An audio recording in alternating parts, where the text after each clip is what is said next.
Quddiem. Ekku. Ġifieri bħalissa. Allura il-purchase bħalissa jkunu 8 ta' filgħaxija. jew lura. Jkunu 8 ta' filgħaxija. Ekku, jkunu 8 ta' filgħaxija. Infatti il-purċissjonijiet is-soltu dejjem imdorri jinnarawhom illi joħorġu kollha fid-dawl u jitlu kollha fid-dlam. Imma il-ħin is-seba' u diġà dalam u d-dinija. Jekk Minister żbaljat din issa ser terġa' tirreplika ruħha anke li lajt jaħbad fil-31 ta' Marzu fis-sena 2029. Fis-sena 2029 jekk Minister żbaljat. Iktar il-qudiem. Ser terġa' tiġi illum bit-teknoloġija nistgħu niċċekkjaw. Ekku ir-refija jieħdu posthom. Diskutajna dati diġà meta jiġi jum il-ħelsien u baqa' ħafna żmien biex jum il-ħelsien jerġa' jiġi f'jum lejt il-kbir. Jew inkella jduru ma' dawn id-dati ġifieri biex inkunu aktar preċiżi. Il-vara l-kbira issa ser taqbad it-taraċ l-isfel mit-suntir tal-Knisja u tinżel bil-mod pass meqjus verament tgħaddi bl-eżatt bit-tarax ta' fejn inniżla.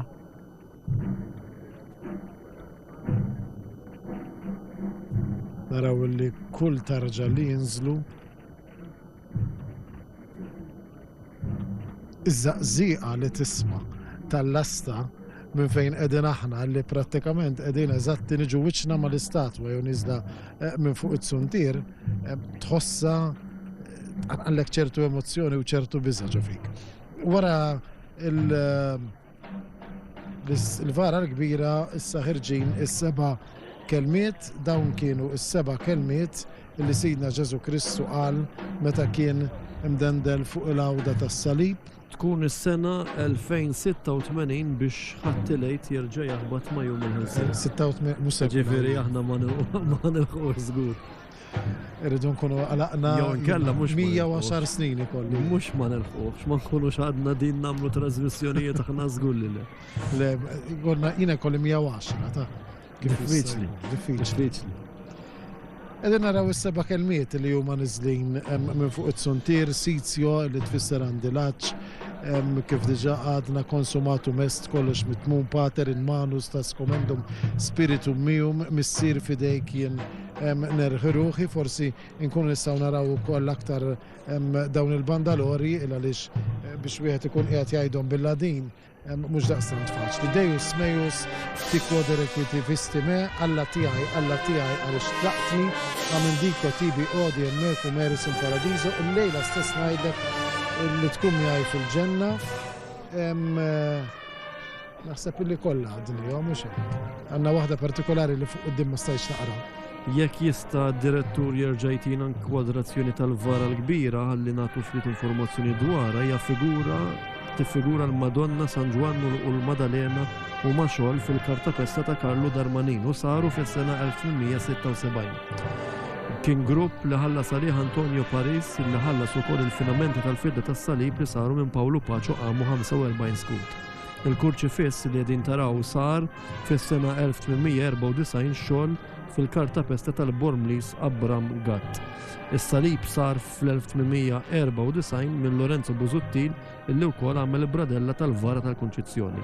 Il-kartella tal-Inri li qegħdin taraw fuq in-naħa ta' fuq tas-salib saret fl-1886 u ngħatat mill-fratell Mikil Ġerman.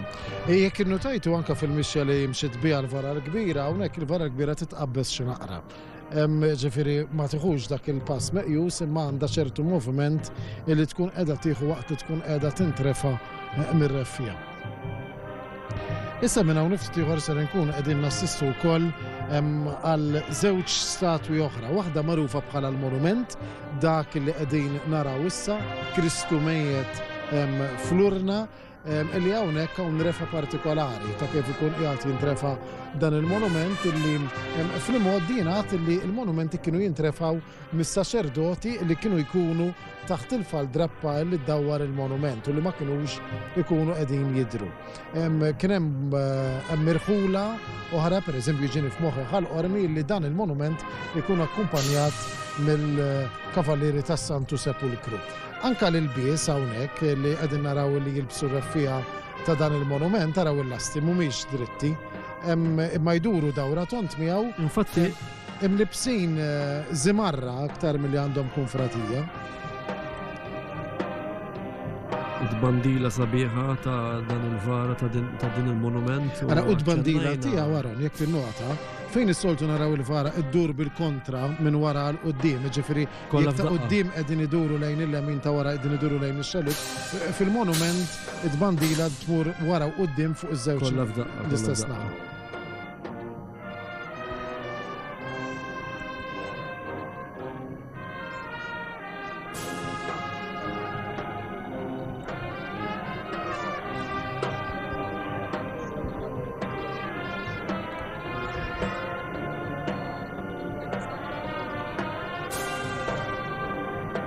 Proċessjoni li bdiet ħirġa fil-5:30 iżda qabel rajna il-grupp soldati ta' Rumani li telaq mill-fejn il-gazin tal-banda San Ġorġ ta' Bormla telaq triq il-pellegrinaġġ imbagħad baqa' dieħal fil-knisja biex fil-5:30 b'mod puntwali bdiet ħirġa il-proċessjoni. Li kont se naċċenna aktar qabel infatti l-ġnub bħalissa dawk li qed jerfu fil-ġnub ineħħu l-lasti, jiġifieri bħalissa jkun qed jintrefa minn aħna qegħdin narawhom jitwaħħlu jerġgħu. U issa jerġgħu jitwaħħlu biex jagħmlu spazju biex ikun hemm biżżejjed spazju biex il-vara bir-reffija kollha joħorġu minn fuq mill-kolleġġjata ta' Marja Immakulata.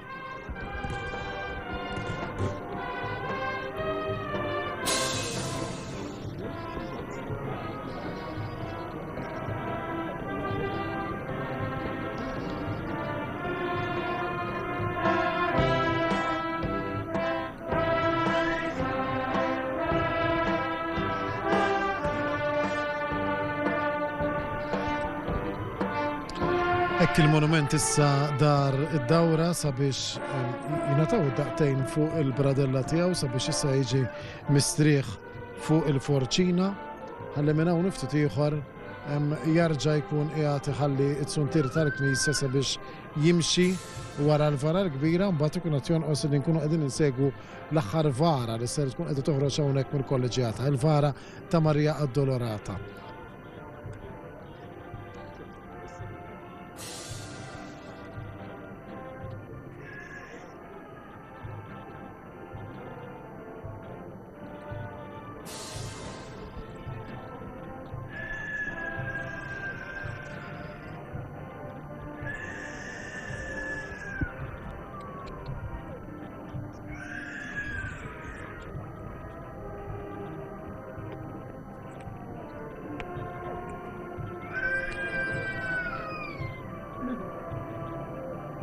Xemat li komplu jagħtu atmosfera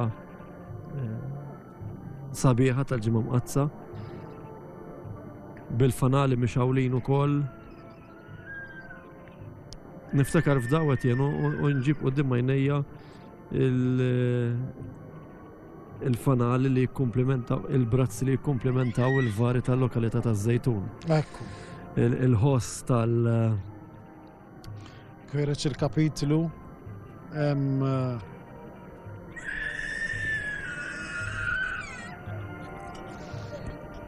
li jakkumpanja wara Ġesu mejjet miegħu kellha kif inhu magħruf ukoll bħala il-monument.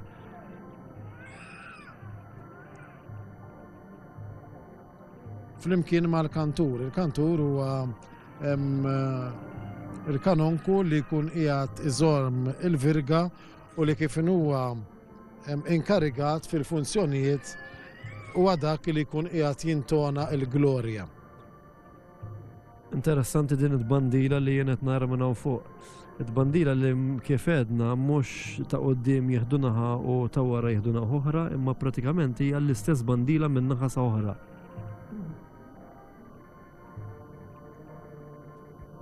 Irridu nsemmu tlajja u l-nżur li għaw f'din il-lokalità biss kif toħroġ minn ġol knisja għandek id-diffikultà biex tinżel bil-var minn fuq it-suntir tal-Knisja. U mbagħad issib it-tela ta' triq il-peregrinaġġ li hija pjuttost mhix tela faċli ma hija tela tela għolja ħafna, jew kella skont minn fejn tħares lejha niżla għolja ħafna, u mbagħad għandek tela oħra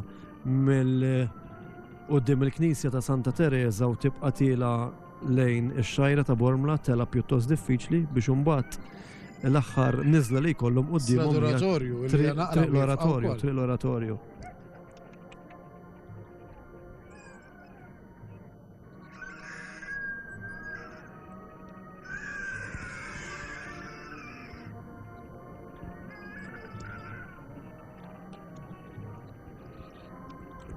Il-kleru flimkien ma l-abbatini, ma xabbatini, il-kleru s-saħareċ flimkien ma l-kanoniċi li għaw f'din il-lokalità, flimkien ukoll ma l-mazzir, il-mazza li l-lum ma tintrevax fuq l-idejn, fuq l-ispalla, bħalma jisir dejjem matul is-sena ma l-lum tintrefa fuq l-idejn. Dak huwa sinjal ukoll ta' din il-ġurnata li qegħdin ngħixu nassistu għaliha. Bdiet tibda l-aħħar preparamenti sabiex toħroġ il-vara ta' Marija Addolorata, id-Duluri li ħarġet bħallum ġimgħa minn din il-parroċċa u terġa' wkoll issib illum il-post tagħha f'din il-proċessjoni. Biex bekk din tkun l-aħħar vara li se nkunu qegħdin nassistu għaliha. Vara li hija nħadmet fis-sena 1876 fil-xogħol fil-Kartapesta. Il-vara tal-monument li għadna din naraw bħalissa tinsab qudiem iċ-ċentru 19 ta' Novembru, iċ-ċentru li huwa iċ-ċentru li jorganizza l-festa ta' Marija Immakulata u min jaf kemm volontieri li jaħdmu f'dan iċ-ċentru llum jinsabu impenjati f'din il-proċessjoni. Il-vara ta' il-dinja l-vara l-kbira li qiegħda bħalissa qudiem is-suq ta' Bormla. Kont se ngħid il-vara tad-Duluri u kont se ngħid hekk illa li x'issa taraw ix-xebħ ta' din il-vara ta' Marija li għedin narawha fil-vara l-kbira. Ix-xebħ l-istess ma ta' Marija Addolorata.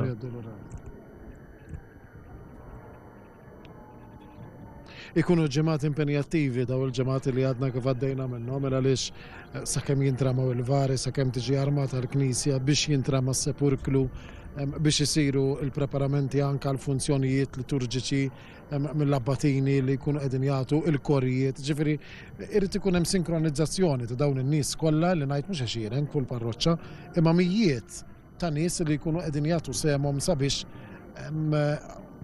aħna d-dilettanti nkunu nistgħu ingawdu, mhux biss aħna d-dilettanti, ma dawk kollha li jemmnu, dawk kollha li llum jinsabu hawnhekk fit-toroq fl-imsieraħ sabiex fl-imkien qegħdin infakru din il-ġrajja.